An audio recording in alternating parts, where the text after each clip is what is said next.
Hello students, welcome back to Jobs Adda and here I am with new current affairs. So let's start. आज का पहला current affair है, मैं एक personality के साथ स्टार्ट करूँगी. That is Shyama Prasad Mukherjee.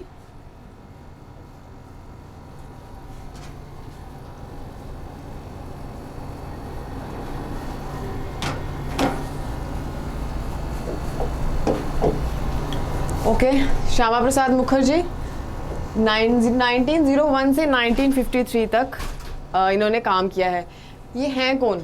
ये एक इंडियन पॉलिटिशियन थे, बैरिस्टर भी थे और एकेडमिशियन थे जिन्होंने सर्व किया है first minister of industry and supply under the Jawaharlal Nehru government. ठीक है. सो अब हमें क्यों इनके बारे में पढ़ना है? क्योंकि इनकी अभी पुण्यतिथि गई है. सो उस पर सबने इनको ट्रिब्यूट दिया. ठीक है, सबने इनको बोला कि हाँ बहुत अच्छे पॉलिटिशियन थे, नेशनलिस्ट थे, इन्होंने हमारी फ्रीडम के लिए बहुत ज़्यादा काम किया है. Okay fine. लेकिन मेन चीज़ इज़ इन्होंने भारतीय जनसंघ को फाउंड किया था, जो कि अभी हम जिसको बोलते हैं भारतीय जनता पार्टी. पहले स्टार्टिंग में इन्होंने इसको फाउंड किया था, इसका नाम रखा था भारतीय जनसंघ. ठीक है. And he was very passionate about education. ये आपको इससे पता चल गया होगा क्योंकि वो एक बैरिस्टर थे. ठीक है. हमें क्यों इसके लिए पढ़ना है? क्योंकि श्यामा प्रसाद टनल है JNK में, जो कि पहले थी चनैनी नाशरी टनल और उसका नाम चेंज करके कर दिया गया श्यामा प्रसाद मुखर्जी टनल. और वो कि one of the longest tunnel है, एशिया की one of the longest tunnel है. इसकी कितनी लेंथ है? दैट इज़ 9.28 किलोमीटर है, बट अप्रॉक्सीमेटली 9 किलोमीटर लेके चलते हैं. सो 9 किलोमीटर इसकी लेंथ है. सो this is important for you. ये आपको पता होना चाहिए क्योंकि एग्जामिनर कभी भी पूछ सकता है श्यामा प्रसाद टनल कौन सी है, तो आपको पता ना हो कि अभी चनैनी नाशरी टनल का नाम चेंज करके उन्होंने श्यामा प्रसाद मुखर्जी टनल रख दिया है. ठीक है. So next is national institute of open schooling. ठीक है. Ministry of state for education Shri Sanjay Dhotre. इनका नाम याद रखने की आपको ज़रूरत नहीं है, मैंने सिर्फ इसलिए बता दिया कि वहाँ पे लिखा होता कॉन्टिन्यूशन में. सो इनका नाम याद रखने की आपको ज़रूरत नहीं है कि मिनिस्टर ऑफ स्टेट एजुकेशन कौन है. इन्होंने एक लॉन्च किया NIOS डिप्लोमा. NIOS मतलब national institute of open schooling. ठीक है. इन्होंने यौगिक साइंस के ऊपर डिप्लोमा एक कोर्स स्टार्ट किया है. कब स्टार्ट किया है? इंटरनेशनल डे ऑफ योगा के दिन. ठीक है. सो ये भी आपके लिए इतना ज़रूरी नहीं है कि इन्होंने क्या स्टार्ट किया, कि क्यों स्टार्ट किया, हमें क्या करना है इससे. पर मेन इज़ कि इसको पहले हम बोलते थे नेशनल ओपन स्कूल, अब इसका नाम हो गया है national institute of open schooling. ठीक है. ज़्यादा फ़र्क नहीं किया है, जस्ट वर्ड्स के साथ अदला बदली की है. ठीक है. It is the national board of education for India that administers examination for secondary and senior secondary examination similar to CBSE और CISCE. ठीक है. और it also offers vocational courses after high school. Vocational courses होते हैं जैसे कुछ बच्चे होते हैं जिनको स्पोर्ट्स में बहुत इंटरेस्ट होता है, या कुछ होते हैं जिनको ये स्टिचिंग, ये कढ़ाई एंड ऑल सब में बहुत इंटरेस्ट होता है. तो ये national institute of open schooling जो है, ये उन बच्चों के लिए ये प्लेटफॉर्म प्रोवाइड करते हैं और वो यहाँ पे जाके सीख सकते हैं और आगे अपने आप अपना टैलेंट जो है अपना आगे शो कर सकते हैं सब पूरे इंडिया के सामने, पूरे वर्ल्ड के सामने. अगर वो एक्स्ट्रा ऑर्डिनरीली हैं सो ऑब्वियसली वो ग्लोबली रिकॉग्नाइज हो जाते हैं. So this is main importance. और ये क्या है? ये एक ऑटोनोमस इंस्टीट्यूट है under union ministry of human resource and development. अब national institute of open schooling है तो सबका लगेगा कि एजुकेशन डिपार्टमेंट के अंदर आएगा, ये मिनिस्ट्री ऑफ एजुकेशन के अंदर आना चाहिए. नहीं, ये एक ऑटोनोमस इंस्टीट्यूट है. लेकिन किसने बनाया इसको? ये ऑटोनोमस इंस्टीट्यूट वो है union ministry of human resource and development. ठीक है. ये याद रखिएगा, इसमें कंफ्यूज नहीं होना है. इसका हेडक्वार्टर कहाँ पे है? नोएडा, उत्तर प्रदेश में. ये ऑपरेट करता है through a network of 5 departments, regional centres, accredited institutions in India and abroad. ये सिर्फ अकेला काम नहीं कर सकता. ऑब्वियसली हमारे पूरे इंडिया में एजुकेशन का एग्जामिनेशंस देखना सेकेंडरी लेवल पे, सीनियर सेकेंडरी लेवल पे, और उनको वोकेशनल कोर्सेज के लिए देखना, सब बच्चों को रजिस्टर करना एक इजी जॉब नहीं है। सो ऑब्वियसली इसको कुछ ना कुछ अपना काम जो है बांटना पड़ता है। तो उसके लिए इन्होंने 5 डिपार्टमेंट्स बनाए हैं, कुछ रीजनल सेंटर्स भी हैं, जम्मू में भी हैं इनके रीजनल सेंटर्स, और एक्रेडिटेड इंस्टीट्यूट्स, मतलब कि कुछ इन्होंने अपने इंस्टीट्यूशंस बनाए हैं जो कि इनके ही द्वारा काम किए जाते हैं, बट नाम उनका अलग से लिया जाता है, बट इन्होंने ही उनको रिकॉग्नाइज किया है। इंडिया में भी और अब्रॉड में भी इनका ये सब डिपार्टमेंट्स हैं, ठीक है। बेसिकली अभी इन्होंने 2.71 मिलियन स्टूडेंट्स को इनरोल किया है। कहाँ पे? सेकेंडरी लेवल पे, सीनियर सेकेंडरी लेवल पे और वोकेशनल लेवल पे, which makes it's the largest open schooling system in the world. ये बहुत बड़ी बात है कि NIOS जो है वर्ल्ड में सबसे बड़ा ओपन स्कूल माना जा रहा है। सो ऑब्वियसली ये न्यूज़ में है तो हमें पढ़ना ज़रूरी था, ठीक है।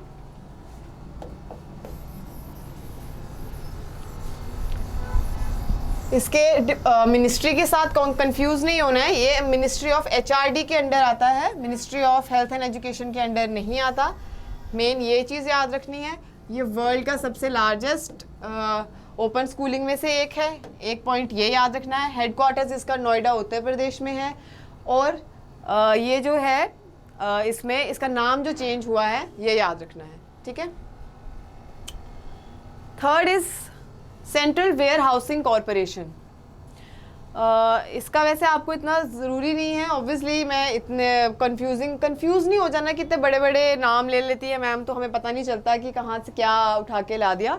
ये मैं इसलिए लाती हूँ कि क्योंकि इनमें कुछ कुछ ऐसे कीवर्ड्स होते हैं जिनसे आपका MCQ बना सकता है। ऑब्वियसली एग्जामिनर पूरा ही उठा के नहीं डाल देता, बट कुछ ऐसा कीवर्ड होता है कि जो आपको वहाँ पे ट्रिक कर जाता है कि अच्छा हाँ ये तो मैंने वहाँ पे उस दिन पढ़ा था, तो इसके रिलेटेड ये हो सकता है, और इससे ही रिलेटेड आप बहुत सारे स्टैटिक टॉपिक्स निकाल सकते हो। तो इसलिए मैं पूरा टॉपिक लाती हूँ ताकि आप पूरा अच्छे से कंबाइंड पढ़ सके, हॉलिस्टिक व्यू लेके पढ़ सके, सिर्फ करंट अफेयर्स पे ना ही रट्टा मारते रहें कि हाँ ये हो गया बस, ठीक है। सो यूनियन कैबिनेट ने अप्रूव कर दिया merger of central railside warehouse company और सेंट्रल वेयर हाउस कॉरपोरेशन को। अब मर्जर बेसिकली करते क्यों है? मर्जर तब करते हैं जब एक पब्लिक सेक्टर जो है वो लॉस में जा रहा होता है। सो यहाँ पे क्या हुआ है, यूनियन कैबिनेट ने अप्रूव कर दिया है central railside warehouse company limited का और सेंट्रल वेयर हाउस कॉरपोरेशन का मर्ज कर दिया इन्होंने। अब ये है क्या? जो सेंट्रल वेयर हाउस कॉरपोरेशन जो है यही है एक मेन बॉडी जहां से CRWC निकला था, मतलब central railside warehouse company निकली थी, बट मेन ये थी, ठीक है। अब ये है क्या? ये एक मिनी रत्न कंपनी है कैटेगरी 1 के अंदर। मैंने आपको अभी जब मैंने स्टार्ट किया था ओरिएंटेशन क्लास में तब मैंने आपको कंपनीज़ के बारे में बताया था, उनकी क्लासिफिकेशन बताई थी। सो उसी में से मैंने आपको बताया था कि महारत्न, नवरत्न, मिनी रत्न। सो ये मिनी रत्न है। ऑब्वियसली इसका टर्नओवर ना 20,000 करोड़ से ज़्यादा है, ना ही ये ग्लोबली इतनी ज़्यादा रिप्रेजेंटेड है, बट ये सेबी के रूल्स को फॉलो करती है, और ऑब्वियसली इनका जो टर्नओवर है वो उतना भी कम नहीं है कि हम इनको मिनी रत्न में ना रखें। सो ऑब्वियसली अभी छोटी है तो दैट्स वाई मिनी रत्न में भी आगे जाके इनको भी महारत्न का स्टेटस मिल जाए, वो चलो आगे फ्यूचर की बात है। अभी ये मिनी रत्न कैटेगरी 1 स्टेटस में है, ठीक है। और ये एक public warehouse operator established by government of India in 1957। किस पर्पज़ के लिए बना गया था? ये वेयर हाउसिंग कॉरपोरेशन एक्ट 1962 के अंडर इनको बनाया गया था। और ऑब्वियसली वेयर हाउस तो आपको पता ही है, जो सारा जो भी सामान बाहर से आता है वो पहले वेयर हाउस में अनलोड होता है, फिर वहाँ से जाके डिस्ट्रीब्यूट होता है। सो ये आपको पता ही है, जम्मू का वेयर हाउस भी आपने देखा ही होगा। सो ऑब्वियसली ये उसी एक्ट के अंदर बनाया गया था कि हमें वेयर हाउस एक अलग से डिपार्टमेंट दे दिया गया कि इसी के अंदर आपको सबको यहाँ पे रजिस्टर होकर यहीं से काम करना, यहीं से आपको गाइडलाइंस मिलेंगी। सो एक इजी हो जाता है काम करने के लिए, ठीक है। सो इस एक्ट के अंदर बनाया गया था 1962 में। हेडक्वार्टर्स कहाँ है इसके? न्यू दिल्ली में। अब central railside warehouse company कब बनी थी, क्यों बनी थी? ये एक सब्सिडरी सेपरेट सब्सिडरी कंपनी है नेम CRWC। इन 2007 में इसको CWC ने अपने आप से अलग कर दिया था, एक सब्सिडरी टाइप बना दिया था, क्योंकि एक काम इतना ज़्यादा सेंट्रल वेयर हाउस कंपनी नहीं संभाल सकती थी, सो इसलिए उन्होंने railside warehouse company को अलग से एक सब्सिडरी टाइप कंपनी बना दी कि ये भाई ये काम तू संभाल। वो क्या संभालते थे? Railside warehousing complexes on land leased from railways. So obviously इनका काम ही रेलवे से रिलेटेड था, सो उस काम को उन्होंने पहले ही डिफ्रेंशिएट कर दिया सेंट्रल वेयर हाउस कंपनी ने। तो ये मिनी रत्न स्टेटस में ही है। ऑब्वियसली ये अगर मिनी रत्न है तो ये भी मिनी रत्न ही होगी, लेकिन ये कैटेगरी 2 में आती है क्योंकि ये इसकी सब्सिडरी थी और ये इनकॉर्पोरेटेड अंडर कंपनीज एक्ट 1956। ये मैंने आपको बताया था कि जो भी इंडिपेंडेंस के बाद कंपनीज रजिस्टर्ड होती हैं वो कंपनीज एक्ट 1956 के अंडर ही रजिस्टर्ड होती हैं। क्लियर?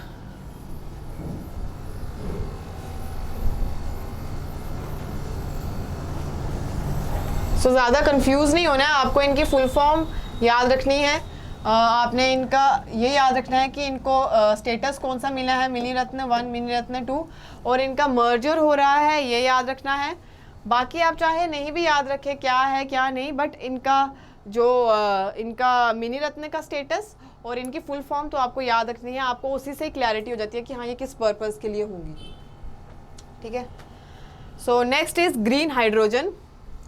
ये ग्रीन हाइड्रोजन क्यों है न्यूज़ में? अभी इंडिया ने ब्रिक्स का समिट होस्ट किया है, आपको पता ही होगा ब्रिक्स नेशंस के बारे में। मैं अभी आपको आगे इलेबोरेट करूँगी उसका भी सारा, बट ब्रिक्स के अभी इंडिया ने होस्ट किया है 13th समिट। सो उसमें ग्रीन हाइड्रोजन की बात की है इंडिया ने। क्यों की है? क्योंकि इंडिया ग्लोबली ये बताना चाहता है कि हमारे इनिशिएटिव्स क्या हैं सस्टेनेबल डेवलपमेंट गोल्स की तरफ।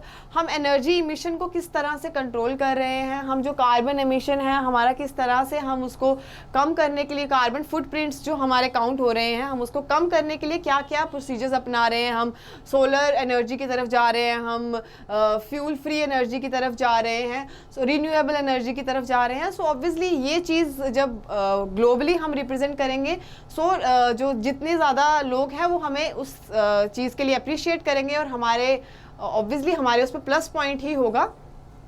सो इसलिए India had organise 2-day summit on green hydrogen involving BRICS nations on their initiative around the green fuel. ठीक है। इंडिया बेसिकली ये बताना चाहता है कि हम ग्रीन फ्यूल की तरफ किस तरह से बढ़ रहे हैं, ये हमारा स्टेप है। तो ऑब्वियसली हमारे स्टेप्स को देख के बाकी नेशंस भी बढ़ेंगे, तो ऑब्वियसली हमें ही अच्छा लगेगा कि हमारे स्टेप्स को लेके दूसरे लोग फॉलो कर रहे हैं, हमें फॉलो कर रहे हैं, तो प्लस पॉइंट ही है हमारे लिए। This summit started on 22 June and was organised by state run NTPC limited. जिस दिन मैंने ओरिएंटेशन क्लास ली थी फर्स्ट करंट अफेयर्स की, उस दिन मैंने आपको बताया था कि NTPC इज़ इन न्यूज़। सो अब आपको NTPC की फुल फॉर्म पता होनी चाहिए और वो किस मिनिस्ट्री के अंदर आता है ये आप मुझे कमेंट बॉक्स में बताइएगा। सो ये बेसिकली NTPC ने किया था। ऑब्वियसली ग्रीन हाइड्रोजन की बात है तो NTPC तो आनी ही थी। ठीक है। इसकी फुल फॉर्म और इसकी मिनिस्ट्री आप मुझे कमेंट बॉक्स में बताइएगा। अब ब्रिक्स के बारे में मेन इंपॉर्टेंट है, हमें ब्रिक्स के बारे में पता होना चाहिए। ये एक्रोनिम क्यों कॉइन किया गया? ये 5 इमर्जिंग कंट्रीज़ हैं जो कि मिलके इन्होंने एक इंटरगवर्नमेंटल ऑर्गेनाइजेशन बना दी और अब इन्होंने अपने अपने फर्स्ट जो इनके अल्फ़ाबेट है हर एक कंट्री का, सो उस पर ये नाम रखा गया।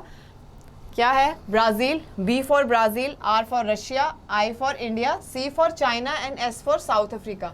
साउथ अफ्रीका कब ऐड हुआ? पहले ये था BRIC। ठीक है। पहले ये सिर्फ 4 थे। आफ्टर 2009 जब इनकी फर्स्ट समिट हुई उसके बाद इन्होंने साउथ अफ्रीका को ज्वाइन किया, फिर ये बन गया ब्रिक्स। ओके, ये आपको पता होना चाहिए, दिस इज इम्पॉर्टेंट। फॉर्मेशन कब हुई थी इसकी? 2006 में, बट इसका फर्स्ट समिट हुआ था 2009 में और 2009 में ही जाके ब्रिक्स में ब्रिक में S जुड़ गया था और वो ब्रिक्स बन गया। एंड जब वो ब्रिक्स बन गया 2010 से साउथ अफ्रीका भी इस समिट में आने लगा और इसका समिट एनुअली होता है। ठीक है। हेडक्वार्टर्स कहाँ है इसके? शंघाई, चाइना में। ठीक है। और 2021 में होस्ट कौन था? इंडिया। और जहाँ पे हमने अपने ग्रीन फ्यूल के इनिशिएटिव के बारे में इनको बताया है। सो दिस इज़ इम्पॉर्टेंट, ये न्यूज़ बहुत इम्पॉर्टेंट हो जाती है क्योंकि अभी वैसे भी क्लाइमेट चेंज का बहुत चल रहा है एंड ये पूछ सकता है एग्जामिनर, ब्रिक्स के बारे में भी एंड ग्रीन हाइड्रोजन के बारे में भी। अब ग्रीन हाइड्रोजन जो है वो बनी किस तरह जाती है, ये भी आपको पता होना चाहिए। केमिस्ट्री के स्टूडेंट्स कुछ होंगे उनको शायद पता हो किस तरह से उन्होंने बनाया। आपको ज़्यादा इसकी प्रोसेस में जाने की ज़रूरत नहीं है, बस थोड़ा सा आइडिया होना चाहिए कि किस तरह बनाई जाती है। ये हाइड्रोजन को किस तरह बनाते हैं, वाटर से हाइड्रोजन और ऑक्सीजन मॉलिक्यूल्स को अलग कर देते हैं with the help of an electrolyser. ठीक है, सिंपल प्रोसेस आपको पता होना चाहिए कि किस तरह से करते हैं। ओके, नेक्स्ट इज निष्ठा। ये एक स्कीम है, national initiative for schooling heads and teachers. अब आपको नाम से ही इसका मतलब पता चल गया होगा कि नेशनल इनिशिएटिव है ये, किसके लिए, स्कूल हेड्स और टीचर्स के लिए। ठीक है, इसको हम शॉर्ट में बोलते हैं निष्ठा। ये बेसिकली है क्या, ये फ्लैगशिप प्रोग्राम है ऑफ एनसीईआरटी। ठीक है, एनसीईआरटी तो आपको पता ही होगा, आप बुक्स फॉलो करते हैं एनसीईआरटी की से, सो ये उनके द्वारा प्लान किया हुआ फ्लैगशिप प्रोग्राम है। फ्लैगशिप प्रोग्राम मैंने आपको लास्ट टाइम भी बताया था, फ्लैगशिप प्रोग्राम वो होता है जो कि अटमोस्ट इंपॉर्टेंट होता है हमारी गवर्नमेंट के लिए और हमारी रोज़मर्रा की ज़िंदगी के लिए, में सबसे ऊपर प्रायोरिटी उसकी। तो एनसीईआरटी जो है एजुकेशन के लिए ऑब्वियसली, सो ये इन्होंने एजुकेशन के लिए इनका फ्लैगशिप प्रोग्राम है। ठीक है, ये कब लॉन्च हुआ था, 2019 में, ज़्यादा पुराना नहीं है, सो आपको इसके बारे में पता होना चाहिए। एंड इट इज़ ऑल्सो क्या है, ये world's largest teachers training programme है। इससे बड़ा टीचर्स ट्रेनिंग प्रोग्राम आज तक किसी भी कंट्री में नहीं हुआ है और ये सबसे बड़ा टीचिंग प्रोग्राम है। ठीक है, किसके लिए है ये, टीचर्स के लिए और स्कूल हेड्स के लिए। बेसिकली इसका ऑब्जेक्टिव क्या है कि to motivate, to equip teachers and to encourage and foster critical thinking in students. Teachers को उस लायक बनाना कि वो क्रिटिकल थिंकिंग जो है वो इनकरेज कर सकें स्टूडेंट्स में, कि कंस्ट्रक्टिव क्रिटिसिज्म किस तरह करना है, आपको आउट ऑफ द बॉक्स जाके किस तरह से सोचना है। तो ये सब टीचर्स ही सिखाती हैं स्टूडेंट्स को। ऑब्वियसली हम अपनी बेस लर्निंग जो है स्कूल से ही सीखते हैं, तो स्कूल में अगर टीचर्स ही इस तरह होंगे कि हमें वहीं से हमें अपना सारा जो क्रक्स निकालना आ जाए हर एक चीज़ का, हमें सब इम्पोर्टेंस पता चल जाए, और मोस्ट ऑफ द स्कूल्स में अभी भी चल रहा है। और ये सिर्फ ये प्राइवेट स्कूल्स के लिए नहीं है, ये गवर्नमेंट स्कूल्स के लिए है। ये इनिशिएटिव्स उन स्कूल हेड्स और टीचर्स के लिए जो गवर्नमेंट में गवर्नमेंट सेक्टर में पढ़ा रही हैं। सो वहाँ पे ऑब्वियसली वहाँ पे एनरोलमेंट बहुत कम है, तो जितने भी एनरोलमेंट है उनमें बच्चों में क्रिटिकल थिंकिंग बढ़ाने के लिए, मोटिवेट करने के लिए और इक्विप करने के लिए टीचर्स को, ताकि जो वहाँ के बच्चे हैं उनको हम ये ना समझें कि गवर्नमेंट स्कूल से पढ़ के आए हैं। ऑब्वियसली हमारी थिंकिंग आजकल यही है कि गवर्नमेंट स्कूल्स में नहीं पढ़ना, क्योंकि वहाँ पे हमें पढ़ाया नहीं जाता है, वहाँ पे लर्निंग अच्छी नहीं है। सो ये हमारा माइंडसेट वैसा बन गया है। ऑब्वियसली तभी ये वहाँ पे ये लाया गया था एनसीईआरटी के द्वारा, ताकि बच्चे ऐसा ना सोचें और वहाँ पर ज़्यादा से ज़्यादा एनरोलमेंट करवाएँ। ठीक है, ओके। एंड यस, इसका भी मिनिस्ट्री, ये कौन सी मिनिस्ट्री के अंडर आता है, that is also under ministry of human and resource development, HRD के अंडर ही है। ठीक है, ये निष्ठा भी। सो ये आप याद रखिएगा, इसमें कंफ्यूज नहीं होना है आपको। ठीक है, नेक्स्ट इज़ ओलंपिक डे। 23 जून को ओलंपिक डे सेलिब्रेट किया जाता है ऑल अराउंड द वर्ल्ड। ठीक है, अभी इंट्रोड्यूस कब हुआ था, 1948 में इंट्रोड्यूस हुआ था, to commemorate the birth of modern Olympic games on June 23, 1894 at Sorbonne, Paris में इसकी फाउंडेशन हुई थी। तो ये पता होना चाहिए आपको कि ये कहाँ पे फर्स्ट टाइम, ये वहाँ पे कब स्टार्ट किया गया था, ये आपको पता होना चाहिए, पेरिस में था। इसका मेन गोल क्या था, गोल आपको पूछ सकते हैं, गोल क्या था, to promote the participation in sports across the globe regardless of age, gender और एथलेटिक एबिलिटी। ज़रूरी नहीं है कि आपकी एज बहुत ज़्यादा हो गई है तो आप ओलंपिक्स में पार्ट नहीं ले सकते, आप लड़की हैं, या इवन अब तो ट्रांसजेंडर्स भी पार्ट लेने लगे हैं। सो ऐसा ये सब जो डिस्क्रिमिनेशन थी, ये सब हटाने के लिए, और आपकी एथलेटिक एबिलिटी की आप भाग नहीं सकते, आपको प्रॉपर दिखाई नहीं देता तो आप ये गेम नहीं खेल सकते, ऐसा ये सब हटाने के लिए, ये सब डिस्क्रिमिनेटरी जो भी चीज़ें चल रही थी, ये सब हटाने के लिए उन्होंने बोला कि हमारा गोल अभी यही रहेगा कि ज़्यादा से ज़्यादा लोग पार्टिसिपेट कर सकें स्पोर्ट्स में और ऑल ओवर द ग्लोब चले, ये नहीं कि स्पेसिफिक कंट्रीज में हो, ऑल ओवर द ग्लोब, ठीक है। सो ये याद रखना। Next, this is also very important, इसकी 2019 में ही अमेंडमेंट हुई है, सो ऑब्वियसली ये इंपॉर्टेंट हो जाता है। और अभी न्यूज़ में क्यों है? UAPA, पहले तो आपको इसकी फुल फॉर्म पता होनी चाहिए, अनलॉफुल एक्टिविटीज प्रिवेंशन एक्ट, ठीक है। ये कब इनैक्ट हुआ था? 1967 में। अब ये है क्या? Unlawful activities prevention act, obviously unlawful मतलब कोई भी एक्टिविटीज़, ऐसी एक्टिविटीज़ जो कि हमारी कंट्री के लॉ के अगेंस्ट जाती हैं, उसकी प्रिवेंशन के लिए ये एक्ट बनाया गया।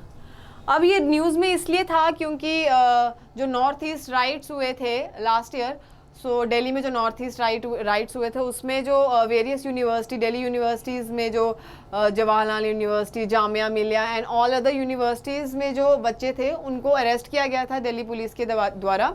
लेकिन अभी दिल्ली हाई कोर्ट ने रिसेंटली बोला है कि जो उन्होंने उनको अरेस्ट किया है उनको बेल मिलेगी, क्योंकि उन्होंने गलत डिफ़ाइन किया है। क्यों?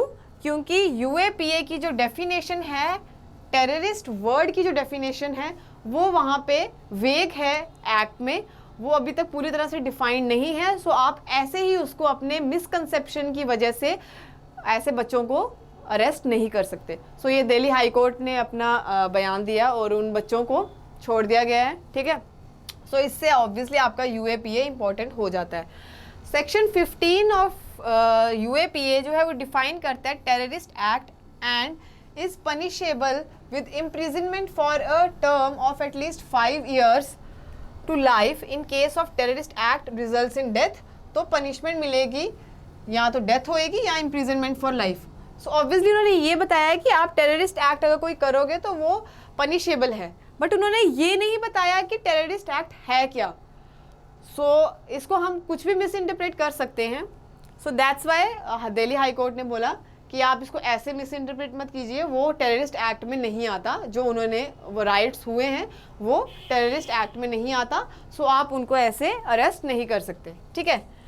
ये एक इसकी अमेंडमेंट आई थी 2004 में, जिसमें क्या बोला गया था कि हम कोई भी ऑर्गेनाइजेशन फॉर टेररिस्ट एक्टिविटीज़ जो चल रही हैं वो बैन कर सकती है गवर्नमेंट, ठीक है। उसके चलते 34 आउटफिट्स जो थी टेररिस्ट आउटफिट्स वो बैन कर दी गई थी, ठीक है।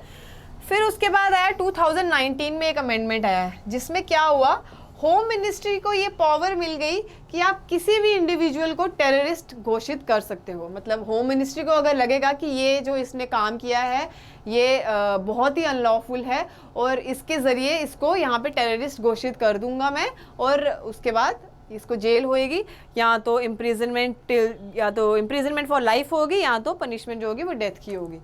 सो ये पावर होम मिनिस्ट्री को दे दी, लेकिन ये भी उसको मिस इंटरप्रेट नहीं कर सकते। Obviously high court, supreme court है, हम अपील कर सकते हैं अगर हमें लगे कि ये चीज़ गलत है, बट होम मिनिस्ट्री भी इसको मिस इंटरप्रेट करके वेग सी डेफिनेशन डिफाइन करके इस पावर का गलत इस्तेमाल नहीं कर सकते, ठीक है। नेक्स्ट, NAFED, फुल फॉर्म पता होनी चाहिए सबसे पहले, national agricultural cooperative marketing federation of India limited. अब ऑब्वियसली कोऑपरेटिव वर्ड आ गया तो आपको पता चल गया। अभी आप कोऑपरेटिव का सिलेबस पढ़ भी रहे हैं, कुछ लोग कुछ का कंप्लीट भी हो गया होगा। सो ये एक कोऑपरेटिव सोसाइटी है, ठीक है। एग्रीकल्चर मार्केटिंग में कोऑपरेटिव सोसाइटी है और ये सबसे टॉप मोस्ट कोऑपरेटिव सोसाइटी है। ये देखो, ये एपेक्स ऑर्गेनाइजेशन है of marketing cooperatives for agricultural produce in India, ठीक है। Founded on 2 October 1958, it is registered as multi state cooperative societies act. Headquarters कहाँ है? न्यू दिल्ली में। सो ऑब्वियसली इसका क्या क्या इंपॉर्टेंट है, इसका ये इंपॉर्टेंट है, रजिस्टर्ड किस तरह से है, ये multi state cooperative society act में, ये मतलब ये ऑब्वियसली मल्टी स्टेट कोऑपरेटिव है ये, तो ये तभी उस एक्ट में रजिस्टर्ड है। और ये एपेक्स ऑर्गेनाइजेशन है मार्केटिंग कोऑपरेटिव्स की for agricultural produce in India. अब ये न्यूज़ में क्यों है? ये न्यूज़ में इसलिए है, NAFED ने क्या किया है कि उन्होंने एक राइस ब्रांड करके एक ऑयल डिस्कवर किया है, बेसिकली एक्सट्रैक्ट किया है उन्होंने बोला है कि अगर हम जो राइस का हस्क होता है, वो जो ब्राउन पार्ट होता है, जो जब हम राइस मतलब जब आती है फसल कट के, तो ऊपर से जो ब्राउन पार्ट होता है उसका जब एक्सट्रैक्ट करते हैं तो वहाँ से ऑयल निकलता है, उसको हम बोलते हैं rice bran oil.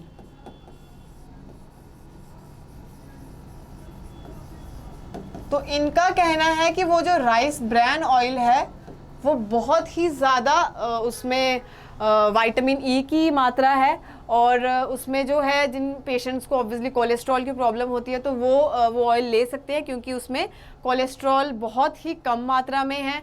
And trans fat oil जो बहुत ज़्यादा होता है अनसैचुरेटेड, वो बहुत ज़्यादा कम है इस ऑयल में। सो ऑब्वियसली बहुत ही ज़्यादा हेल्दी है हमारे लिए। सो दैट्स वाई इन्होंने ये एक्सट्रैक्ट निकाला है कि वो जो राइस ब्रैन ऑयल है वो बहुत ही हेल्दी है। ऑब्वियसली आजकल की सोसाइटी में इतने ज़्यादा हेल्थ डिजीज़, इतनी ज़्यादा हेल्थ प्रॉब्लम्स फैल रही हैं, सो नेफेड ने वो ऑयल निकाला, that's why it is in news. But उसकी वजह से आपको ये भी पता होना चाहिए कि नेफेड है क्या, नेफेड कॉर्पोरेटिव सोसाइटी में कौन से एक्ट के अंडर आता है, इसका जो एपेक्स ऑर्गेनाइजेशन है, ये कौन सी एपेक्स ऑर्गेनाइजेशन है, कब ये बनी, 1958 में बनी, ठीक है। Okay, now this tax inspectors without borders, TIWB, ये एक भूटान का इनिशिएटिव है। Basically Bhutan TIW programme launched in partnership with India. एक सेकेंड मैं इसको इरेज कर दूं।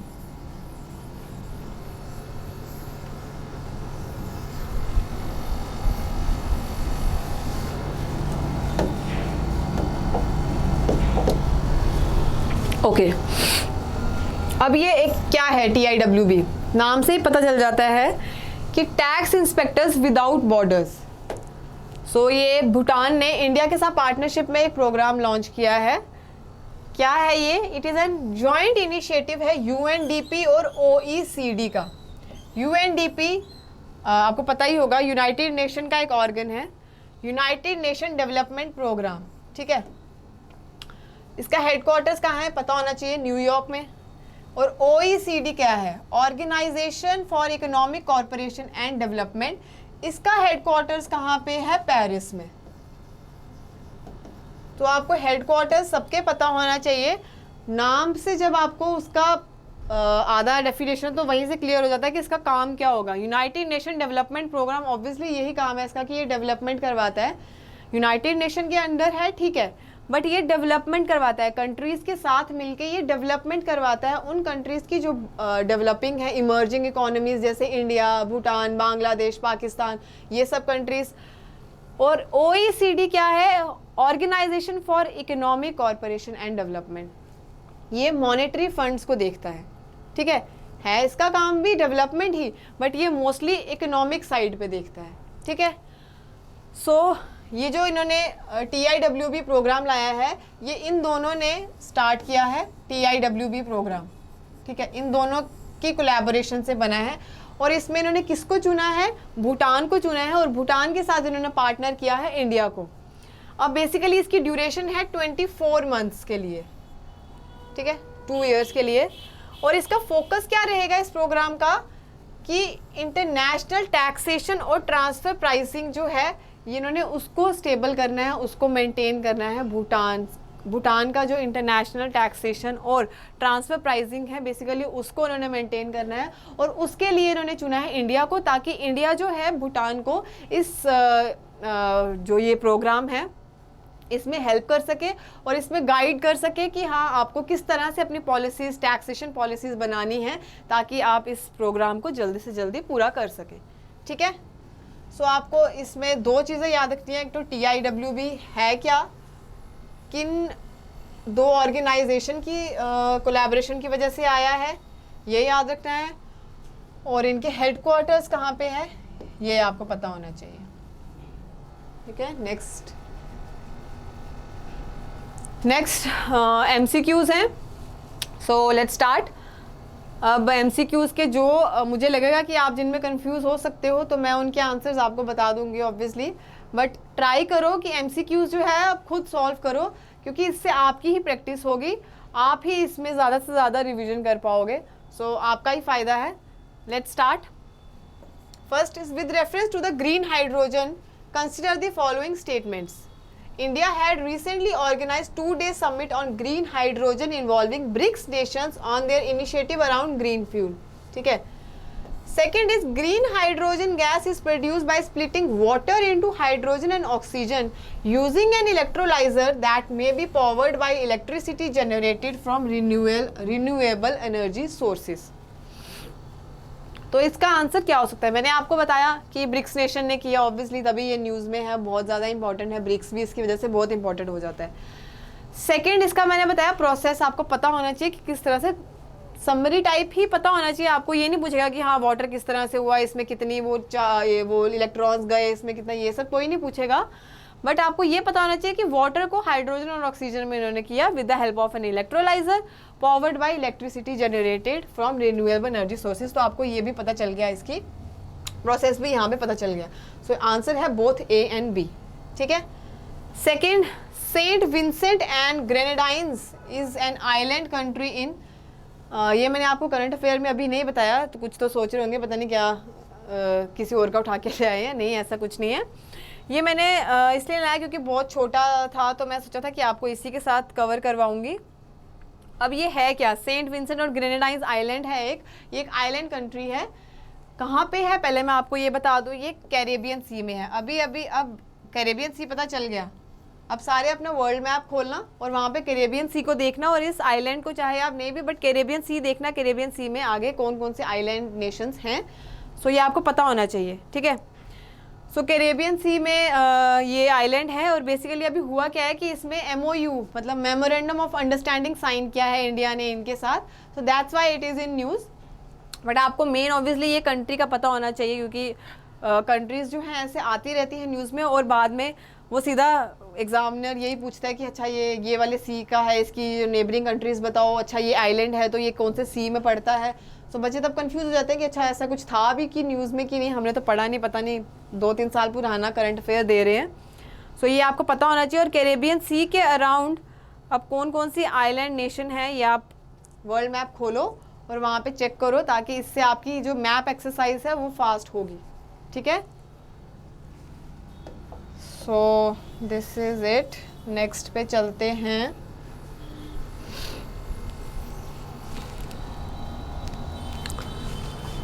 ओके, ये तो मैं एक्सपेक्ट करूंगी कि आप लोगों को आता होगा. With reference to the central warehousing corporation consider the following. It is a Maharatna company. It is a statutory body which was established under the warehousing corporation act 1962. So इसका answer तो obviously मैंने आपको ये बहुत detail में पढ़ाया अभी. सो इसका आंसर आप मुझे कमेंट बॉक्स में देंगे. ठीक है. Next is NIOS, national institute for open schooling. जब भी आप कोई ऐसी एक्रोनिम देखें तो पहले आप ट्राई करो कि हम उसको डिकोड कर पाएँ कि इसका नाम क्या है. आधा क्वेश्चन उसी से सॉल्व हो जाता है कि NIOS मतलब national institute of open schooling. ठीक है. Is under which ministry. अब ये कंफ्यूजिंग है कि अंडर विच मिनिस्ट्री. सारे सोचेंगे ministry of health and education है. होम अफेयर्स तो ऑब्वियसली नहीं हो सकता. नन ऑफ द अबव नहीं. अब आंसर उसने डाला है तो आंसर तो होगा ही. सो कौन सा होगा? सबसे पहले तो आधे बच्चे तो ये करेंगे जिन्होंने नहीं पढ़ा होगा, पर आप लोगों ने पढ़ा है. सो मैं एक्सपेक्ट करती हूँ कि आप लोगों ने यही बोला होगा. ठीक है. सो ऐसे ट्रिकी क्वेश्चंस डालते हैं एग्जामिनर. आपको बस थरो रहना है अपनी प्रेपरेशन के साथ. कंफ्यूज नहीं होना है. थोड़ा पढ़ो पर उसी को बार बार पढ़ो. ठीक है. Now, Olympic Day is celebrated on. Comment box पे बता दीजिए. ठीक है. Longest tunnel of India. This is very confusing question. क्यों? क्योंकि ये जो है it is 9.02 kilometres and it is 9.28 kilometres. आप किसी साइट में देखेंगे तो आपको कहीं जगह ये मिलेगा. But longest tunnel of Jammu obviously Shyama Prasad tunnel ही है. बट अटल टनल जो है इसको लॉन्गेस्ट टनल कभी कभी इसलिए बोलते हैं बिकॉज ये जो है ऑल टाइम रूट प्रोवाइड करता है. ये आपने देखा होगा रोहतांग से, मनाली में, हिमाचल में रोहतांग से स्पीति, ले, उन वैली को कनेक्ट करता है। ऑल टाइम रूट है ये, आप चाहे सर्दियों में जाएं, गर्मियों में जाएं, नहीं तो क्या होता है कुछ नेशनल हाईवेज़ में जो टनल्स हैं वो स्नो की वजह से बंद हो जाती हैं, बट ये ऑल टाइम रूट है। आप सर्दियाँ, गर्मियाँ, बारिश कभी भी जाएं, ये हमेशा वहाँ पे है। बट श्यामा प्रसाद मुखर्जी तो है, इसकी लेंथ इससे ज़्यादा है। ऑब्वियसली ये लॉन्गेस्ट टनल है, बट इसको लॉन्गेस्ट टनल मान जाता है क्योंकि सबसे ज़्यादा हाइट पे ये है, अटल टनल है, ठीक है। बट हाँ, अगर आपको एग्जामिनर ऐसा कोई क्वेश्चन देगा तो आपको श्यामा प्रसाद टनल कभी कंफ्यूज करने के लिए देगा नहीं, बट अगर देगा तो इसका आंसर आपको अटल टनल ही मार्क करना है, ठीक है। अगर कोई भी आपको इसमें आगे और किसी को अगर कुछ मिलेगा तो मुझे कमेंट बॉक्स में लेट मी नो। बाकी मैं अपना और मैंने जितनी मैंने रिसर्च की है मेरे को तो यही पता चला है। बाकी अगर आपको कुछ एक्स्ट्रा अगर पॉइंट मिलता है तो आप मुझे कमेंट बॉक्स में प्लीज़ बता दीजिए। नेक्स्ट मैं और क्लैरिफाई करूँगी इसके बारे में।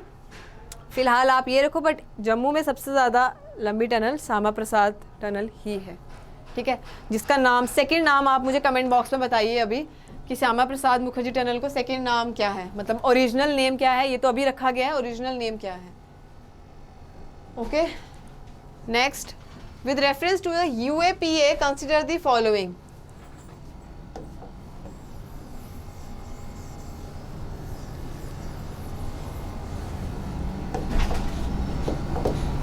Okay, so it was enacted in 2012.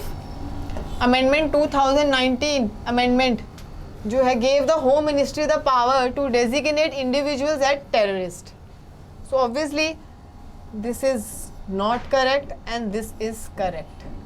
Only B is answer. Okay. Next, what is the main objective of निष्ठा? मैंने आपको बोला था कि निष्ठा, पहले आप इसकी फुल फॉर्म लिखो कमेंट बॉक्स में कि ये है क्या, ठीक है। फिर उसके बाद क्या हो सकता है, to motivate teachers and to encourage foster critical thinking in students, या to provide vocational training programme, ठीक है। आंसर मुझे कमेंट बॉक्स में बता देना और मुझे इसकी फुल फॉर्म भी चाहिए आपको, ठीक है। सो दैट्स इट, आज के लिए इतना ही। मिलते हैं नेक्स्ट लेक्चर में।